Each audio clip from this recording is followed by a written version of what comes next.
তার ফলে তাদের যে কষ্ট পেতে হতো, তার বিরুদ্ধে যে মানুষটা কথা বলেছিলেন তার নাম নরেন্দ্র দামোদর মোদী এবং তার সরকার। আর এই রাজ্যে দাঁড়িয়ে তৃণমূল 3 তালাক তোলার বিরোধিতা করে। আমরা এই রাজনীতিতে বিশ্বাস করি না, কিন্তু আমার জন্ম মানে আমার মাতৃগর্ব, আমার মাতৃগর্বকে যারা অসম্মান করে আমি তাদেরকে ধিক্কার জানাই এবং তাদের ধ্বংস কামনা করি রাজনৈতিকভাবে।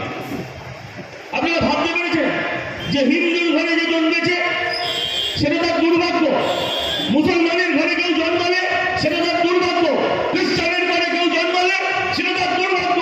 এটা বলছে একটা রাজনৈতিক দলের নেতা নয়, একজন মেয়র। এটা বলছেন কে? এটা কোন রাজনৈতিক দলের নেতা বলছেন না, একজন মন্ত্রী যিনি আইনের শপথ নিয়েছেন। তিনি এর আগে অনেক কিছু বলেছেন। আমরা যেখান দিয়ে আছি এখানে হিন্দু মুসলমান সব জাতির লোকেরা থাকে, সব সম্প্রদায়ের লোকেরা থাকে, একে অপরের সঙ্গে সৌহার্দ্য বিনিময় করি আমরা ঈদের দিনে। কিন্তু যদি শুনি কেউ বলবেন যে আগামী দিনের অধিকাংশ মানুষ উর্দুতে কথা বলবেন, তাহলে আমরা যারা বাংলায় কথা বলি সে আমরা হিন্দু হতে পারি, মুসলমান হতে পারি, আমাদের বুকে লাগে। এ কথাটা সত্যি না মিথ্যে আজকে আপনাদের কাছে জানতে হবে। আপনাদের পশ্চিমবঙ্গের অধিকাংশ যারা মুসলিম ধর্মে বিশ্বাস করা মানুষ আছে তারা সকলে উর্দুতে কথা বলেন না। অধিকাংশ পশ্চিমবঙ্গের মুসলিমের বিশ্বাসী মানুষ বাংলায় কথা বলেন। সেটা ভবি হাকিমের জানার মতন শিক্ষা দীক্ষা আছে বলে আমার মনে হয়। বলুন তো ঘটনাকে, ভারতবর্ষ যখন চ্যাম্পিয়ন হলো টি-20 ওয়ার্ল্ড কাপে, আপনারা একসঙ্গে আনন্দ করেননি? আমরা একসাথে জাতীয় পতাকা নিয়ে রাস্তায় নাচিনি? আমরা একসাথে রাস্তায় ভারত মাতা কি জয়, বন্দে মাতরম আমরা বলিনি? আমরা একসাথে বলেছিলাম। কিন্তু এই যার কথা নিয়ে আলোচনা, যার বিরুদ্ধে আজকে প্রতিবাদ সভা, সেই মাননীয় মেয়র পাকিস্তানের একজন সাংবাদিককে নিয়ে গিয়ে খিদিরপুরে দাঁড় করিয়ে বলেছিলেন ইহা ভি এক মিনি পাকিস্তান হুয়া করতা হ্যায়। আমি বিশ্বাস করি পশ্চিমবঙ্গে বসবাসকারী, ভারতবর্ষে বসবাসকারী অধিকাংশ মানুষ যারা ইসলামে বিশ্বাস করেন তারা এর বিরোধিতা করবেন, তারা এর নিন্দা করবেন। আজকে সেই আবেদন নিয়ে আজকে আপনাদের কাছে এসেছে। পদে থাকার যোগ্যতা থাকে না এই ধরনের ব্যক্তিদের কি আর 1 মিনিটও পদে থাকার যোগ্যতা থাকে? যারা দাঁড়িয়ে বলে যে যারা মুসলমান ছাড়া অন্য ধর্মে জন্মগ্রহণ করেছে তাদের জন্মটা হচ্ছে দুর্ভাগ্যজনক, তাদের কি আর 1 মুহূর্ত পদে থাকলে নিজেরা বসাবে, নিজেরা গুঁড়োবে, তারপরেও এখানে বসে থাকবে?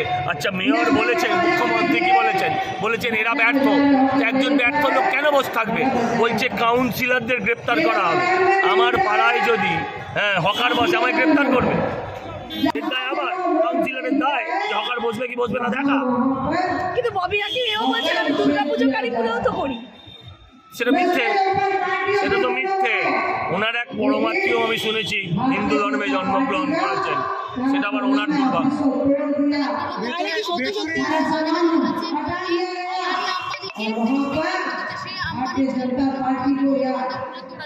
ফুলের তোড়া নিয়ে শুধু যায়নি, চেটে পুটে খেয়েও আসবে। শুধু ফুলের তোড়া নিয়ে যায়নি, চেটে পুটে খেয়েও আসবে। ফুলের তোড়া নিয়ে চেটে পুটে খাবে, কিন্তু পশ্চিমবঙ্গের জন্য 1 টাকারও ইনভেস্টমেন্ট আনতে পারবে।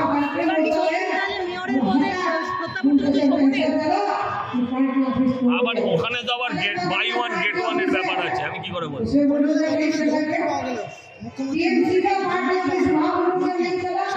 মুখ্যমন্ত্রী তো চিরকালে হুমকি দেন, নতুন কি বলেছে? কিন্তু জয়ন্ত সিং এর যে ভিডিও ভাইরাল হয়েছে সেখানে আয়াপন বন্দ্যোপাধ্যায় প্রেস করে বলছেন এটা পুরনো এবং লিঙ্গ পরিবর্তন করা হয়েছে, কি বলবেন? লিঙ্গ পরিবর্তন করা হয়েছে মানে ওই ভিডিওটা লিঙ্গ পরিবর্তন মানে ওটা মেয়ে, আসলে ওটা ছেলে, ওটাকে মেয়ে বলতে হবে। মেয়ে বলছি কেন, আমি আপনাকে একটা কথা বলি। আমি দু একটা সংবাদ মাধ্যমে বলেছিলাম যে ওই ভদ্রমহিলাকে খুঁজে বার করা হোক, কিন্তু আলাপন বন্দ্যোপাধ্যায়ের কথাটা শোনার পর আমি বলেছি ওই খোঁজা বন্ধ করা হোক, কারণ ওই মহিলাকে যদি এখন খুঁজে পাওয়াও যায়, এই সরকার নিশ্চিত লিঙ্গ পরিবর্তন করেই ওকে মহিলা থেকে পুরুষ বানিয়েই যেহেতু মুখ্যমন্ত্রী বলেছেন, আলাপন বলেছেন, তাই ওটাই করছে। নাটক করছে। কিন্তু মদন মিত্র তো ভয়ে আছে, তিনি বলছেন আমিও গুলি মানে ওকে ফোন করেছে, সৌগত রায়ের কাছে যে ফোনটা গেছে সেটা মদনদার কাছ থেকে গেছে, আর মদনদা যেটা পেয়েছে ওটা সৌগত রায় করেছে।